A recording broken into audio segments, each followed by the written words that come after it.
Equilibrium of charge. We hear many times this word equilibrium appearing repeatedly. Well, many students have no clear idea what does equilibrium mean. How are we supposed to apply in the problem? Because in the questions you can see that this particular word comes repeatedly many times. So if at all you see equilibrium, you are going to apply these ideas what I am going to teach you now. So students, get ready with equilibrium of charge.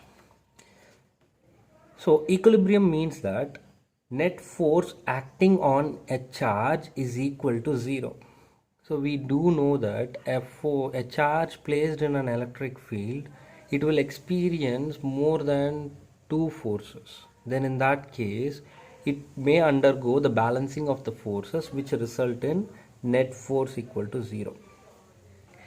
At times we have system of charges, that is we do have charges placed in the form of vertices of a triangle q1, q2, q3. So these three charges placed here, we call that system of charges is said to be in equilibrium. That is, the system of three charges here is in equilibrium if and only if the individual charges here, that is net force on 1 is 0, net force on 2 is 0, net force on 3 is 0. Individually they have net force 0 and the system's net force will be equal to 0. So that is why the system of charges is said to be in equilibrium if each charge is individually in equilibrium. Am I clear? Because there are many problems that are asked related to this. Regarding equilibrium, we have types of equilibrium. First one is stable equilibrium, unstable equilibrium, and neutral equilibrium. So let's see in detail what are they individually. Stable equilibrium. Charge returns back when displaced from its equilibrium position. So if I say I have here a positive charge capital Q, a positive charge, so these two are similar charges. I have placed one positive charge and of different magnitude. This charge, when I try to displace it in this direction or in this direction, after moving it will return back to its original position, because this is attained stable equilibrium. That's what the meaning of it. What are the conditions for it? So the conditions here are potential energy denoted by small u is minimum. Potential energy is minimum, and the second order derivative taken with x, that is d square u by dx square. You may have a doubt, why are we differentiating with respect to x? It's because the potential energy is a function of space x, y, z. Okay, so you can either differentiate it with x, y, or z. That's why you will see that the second order differentiation taken d square u by dx square.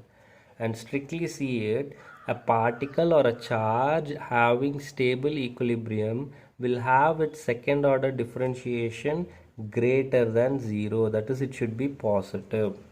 Okay, so from this particular point you can understand that when a potential energy is given in terms of x, y, z, then you differentiate it twice with respect to that variable and apply the condition and check it the nature of equilibrium.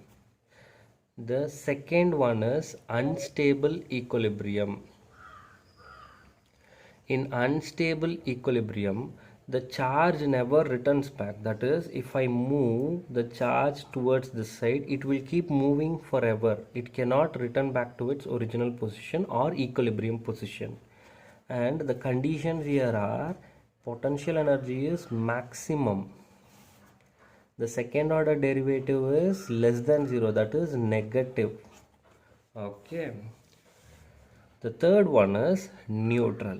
So neutral equilibrium is if I try to move or displace the charge to some other point in electric field, it will not return back, okay, or it will not move. It will stay in this position itself. So this type of equilibrium is called as neutral equilibrium. Am I clear?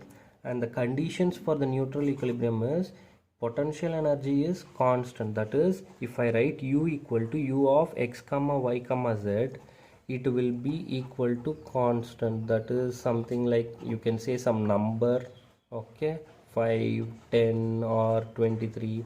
So some constant value, okay. And the second order differentiation taken with respect to x, d square u by dx square, will be strictly equal to 0, because you can see that the constant is not having any of these terms, so therefore it is some numbers. When you differentiate a number, it is obvious you will get value 0. Thank you, students.